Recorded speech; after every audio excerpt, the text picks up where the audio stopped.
The federal government says it's freezing billions of dollars in grants and contracts to Harvard. It comes after the university said it would defy the Trump administration's demands to limit activism on campus. Nearly $9 billion in federal funding is at stake, but the university is vowing not to surrender to what it's calling a government takeover.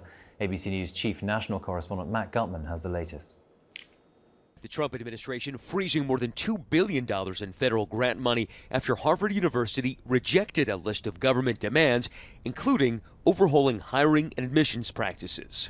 Harvard, America's wealthiest university, not backing down in the face of pressure from President Trump, who was threatening to pull roughly $9 billion in federal aid unless the school makes a slew of changes to the way it's run.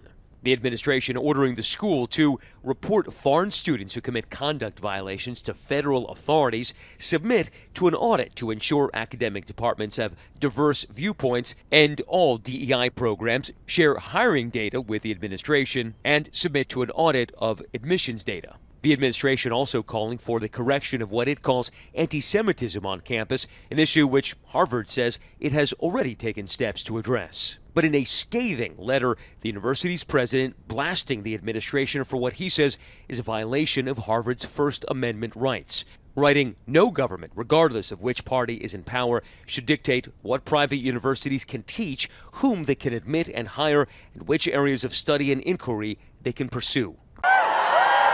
This is hundreds of demonstrators gathered in Cambridge over the weekend, protesting the administration's arrests and detainments of international students. What the university has said is, we're going to stand on our principle and our legal rights. The school's defiance coming as President Trump squeezes Ivy League universities, some like New York's Columbia University, conceding to a list of demands after hundreds of millions of dollars in aid was paused. Chief National Correspondent Matt Gutman, thank you so much. And I want to bring in EdTrust Senior Vice President Wil Del Pilar for more. So how significant is it for Harvard to defy the Trump administration on this? I think it's a huge step. I would say nationally, you didn't see anyone standing up to this administration. What we saw were associations come forward and issue or engage in legal challenges to some of the demands that the administration was making, but we didn't see a single institution stand up for their rights and for their independence and for their academic freedoms. And so I think nationally, this is a huge step to see an institution with the wherewithal and resources to stand up and fight back. I think it's a huge step. More than $2 billion in federal funding is now frozen. There's $9 billion on the line here. President Trump is calling for Harvard to lose their tax-exempt status. So what would losing this money actually mean for Harvard? I think in the long run, it would have an impact on the institution, but this is an institution with an endowment that's worth billions of dollars. And so given the size of the endowment, I think that Harvard putting their stake in the sand at this point, I think it comes with some financial risk to them. But I do think that they're one of the few institutions in the United States that could stand up and has the resources to combat the federal government and the administration. Harvard's not the only one that gets criticized on this, but a lot of U.S. higher education institutions, actually, it goes for lots of parts of Europe as well, get criticized. They've not got enough conservatives on campus. They're too left-leaning. Is that a fair argument?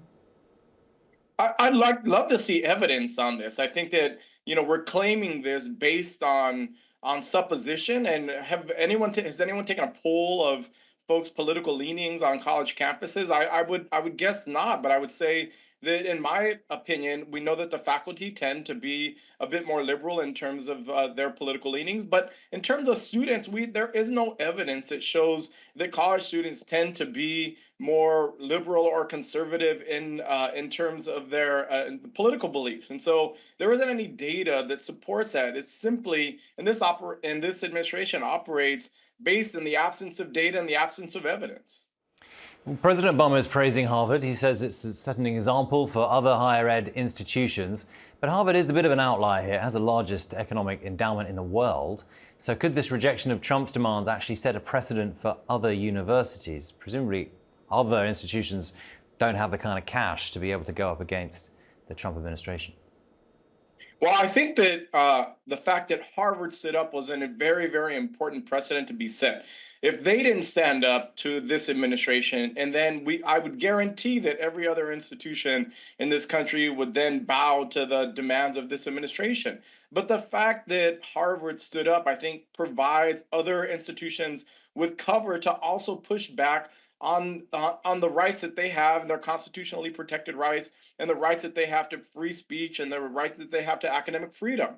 And so I think that the fact that they stood up, it is very important nationally, and I hope that we see other college presidents stand up to the demands of this administration that are unreasonable and overreach. Huge, huge issues at stake here. As you say, free speech, freedom of education, all of these issues wrapped up. Wil Del Pilar, thank you very much.